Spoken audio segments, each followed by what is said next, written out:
So if we're going to just preach on money as often as Jesus did, 12 out of 38 messages will be on money. There is no one in this room that hasn't heard this. Where your treasure is, your heart follows.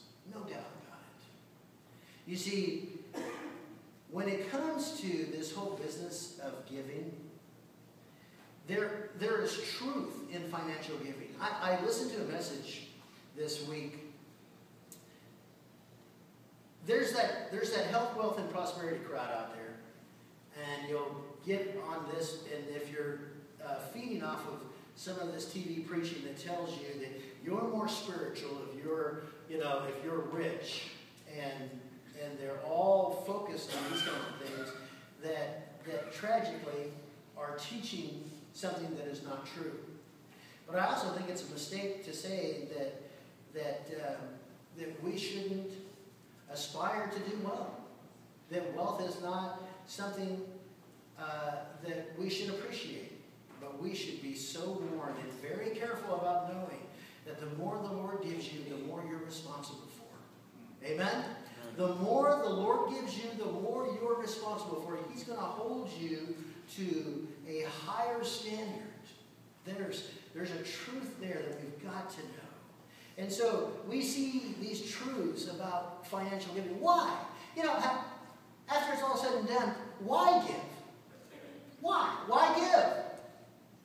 Is it because your church is going to fold up and fall and cave in if you don't? Whether that were the case or not, that's not why you give. Is it just, something that, 100 years ago we just decided we were going to beat to death? No. We don't around here. So why? Why has God chosen for you and I to give? Because of what he wants to do in you. Because of what he wants to do in me. First of all, notice 3 truths about financial giving. 3 truths. I think I blued that on your outline there, so you can keep that. You can put that somewhere where you'll see it often. Maybe like the refrigerator. Amen? First of all, notice, proving God is what takes place when you give. It proves God. Proverbs chapter 3, verse 9 says, honor the Lord with thy substance and with the first fruits of all thine increase. I dare you to trust God. Prove him. Test him. In this area, God actually asked for that test. He wants you. He says, come on. I want to see if you can outgive me. I want to see really how much you trust me. Prove me. And I will give you the answer to that. He will always come out ahead. He will always reveal to you what it means when you know that in the most difficult of times that you can trust God. Malachi says, prove me now. Malachi chapter 3 specifically is God saying to you and me, prove me now. May I ask you a question? Can you trust God? Are you trusting God right now? Are you fully and completely trusting God?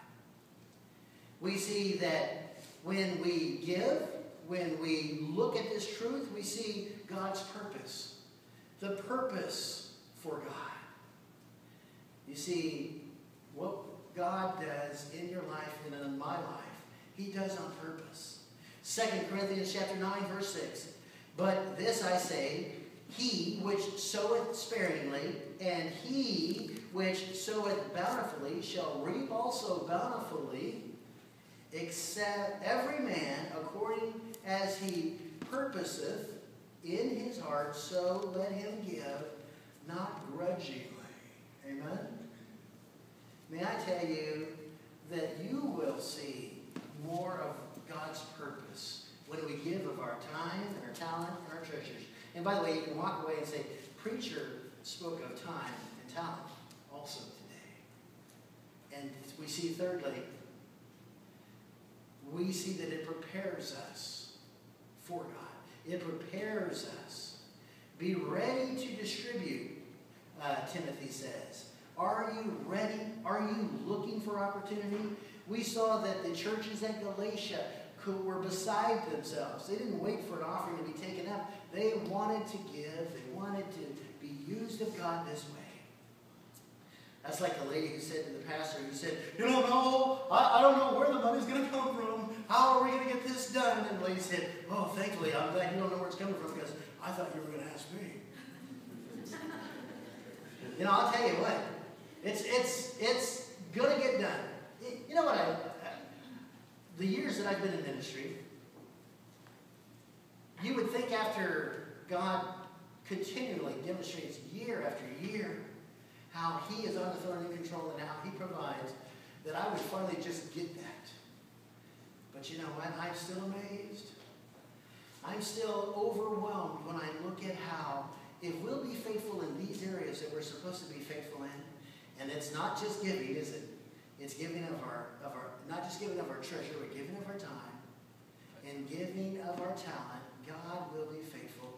As we give of our treasure, He will get the job done. He always has. He always will at Maranatha. You know, we have endeavored to make Maranatha a preaching, teaching, substantive church that is interested in souls. We have endeavored to reach the world with the good news of Jesus Christ through missions. And God has continued to bless us that way. There have been times, many more times than I can even mention, where we didn't know how the numbers were ever going to go together. But God did. And if we'll do these right things the right way, you can trust God. You can prove Him all the way. You see, that's what this is all about.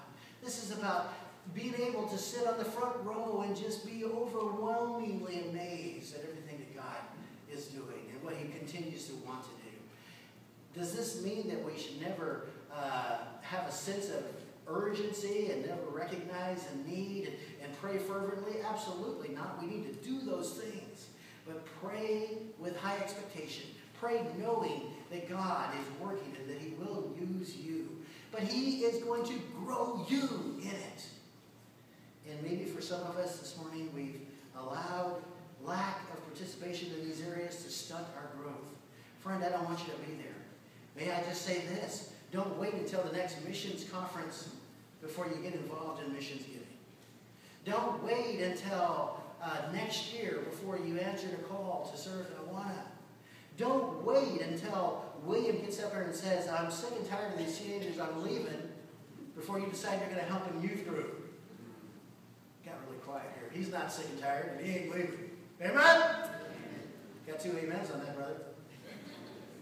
I got to tell you something. Answer the call. Step up and say, "Here I am, Lord. I'm ready. I'm ready to serve. I'm ready to be used. I'm ready to fill those needs. I'm ready to go out and share the good news. I want to be in the next Operation Go session when they start. I want to be sitting in the front row learning how I can better equip myself to share the good news of Jesus Christ."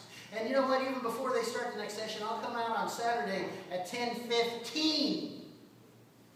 10:15. Notice I said 10:15. At 10:15, and be ready to hop on a bus and go and tell somebody about Jesus. I'll partner up with somebody who knows a little bit more about this than I do. And yes, I guarantee you, my friend, God will work in you in a special way.